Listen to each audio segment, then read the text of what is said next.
Hey, this is Chris, and we're going through our history of art and what each artist, I think, from an artist's point of view, have added to the art world.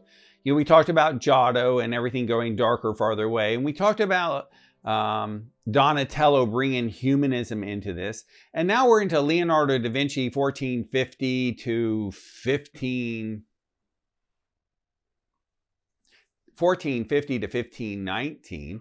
And in the Mona Lisa, and there's another painting at the Washington Gallery in Washington, D.C. that's absolutely stunning as well. See, in fact, it's the only painting of his in the Western Hemisphere. What Leonardo brings to the table is quite a bit, but it starts with Giotto, and it starts with darker, farther away. And what does that mean? Well, sometimes, and more than sometimes, almost always, regardless of where the light source is, I'm always darker, farther away. Here's the sentence you need to listen to: when possible. And I'm telling you, this part I'm about to show you is always possible, regardless of the light source. So this word is Sfumato,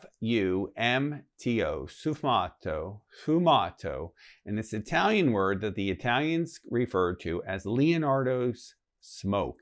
And it's his softening of his edges by going darker, farther away. You want to make something realistic, this is a tough thing to beat right here. So let's start. So in the early stages, and I'm sorry the drawing's going to be a little out of whack because I just scribbled it in real quick.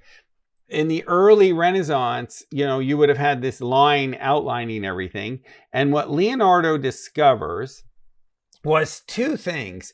And the first thing is, with Giotto, everything getting darker, farther away. So if the cheek is in shadow here, and it's kind of a medium gray, and you make it a little darker, and you go ahead and darken it. And then as you go farther away, thank you, Giotto, you continue going darker, farther away. And that's telling the viewer something's happening, and it's moving in space. And you continue going darker, and you continue going darker. Now, here's the sentence right here. So this is, right here, that's Giotto. But Giotto's missing what Leonardo introduces. What Leonardo introduces is, as something moves farther away, if you darken it a little bit, it softens the edge.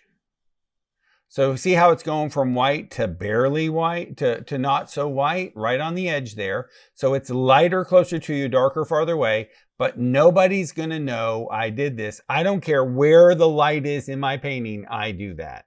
So this edge is softer as it goes around, and he's going to do that everywhere in his painting. Her eyelash right here, sure, her eyelids, they just blend into the background and they get softer farther away. The edges of her eye are farther away. They get softer. Everything gets softer. This crease in the shadow area gradually blends into this.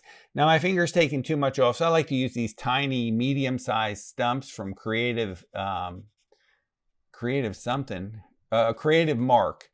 And they make the absolutely best stump. I think it's the lowest quality company in the world. I hate to say that in case they want me to sponsor them. No, I'm just joking. But they're not known for very expensive. It's the kind of thing you'll find at Michael's. But I love the size. I love the thickness. And I'm just holding it parallel to the page. And I'm blurring the edges. So I'm not pushing and grinding. I'm just lightly touching, because Leonardo is making every edge get softer as it goes away. So when you do that, it starts to blend into the hair.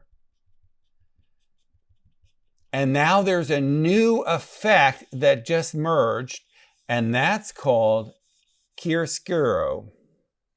Okay, so what's happening is, as I gradually get darker farther away and it just disappears into the darkness, that's chiaroscuro, and it's just blending away and disappearing. Now you may not realize that Leonardo is the one that invents this. You might know this technique from an artist by the name of Caravaggio, and he's the one famous for this. But when Leonardo is taking his edges and blurring the whites by letting them get a little darker along the edge, and he's softening that edge, they called that sfumato, and that's Leonardo's smoke. So it didn't matter how beautiful and elegant Raphael, and I got ahead of myself, how beautiful and elegant Botticelli's images are, this blurring into the edges is a powerful tool that the art world will develop and go with, and it starts with Leonardo da Vinci.